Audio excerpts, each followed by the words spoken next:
فرق شاسع ما بين سامح حسين ورامز جلال. سامح حسين نزل الشارع النهاردة عشان يجبر بخاطر واحدة من اللي بتبيع خضار في الشارع، واشترى كيلو بطاطس منها ب20,000 جنيه. ب20,000 جنيه. أقسم بالله لقطة لكل التحية، وبأقل حاجة بيفرح الناس وبيعمل حاجة حلوة، بعكس اللي رامز جلال دافع لأسماء جلال 35,000 زرار عشان يجيبها ببرنامج، عشان تقول ايه طول البرنامج وألفاظ خارجة.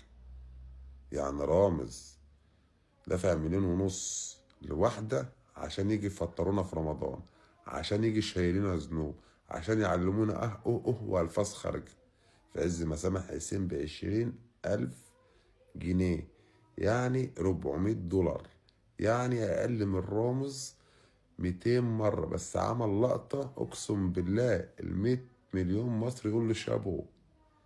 فلوس ما بتعملش من رامز أصيل ولا محترم.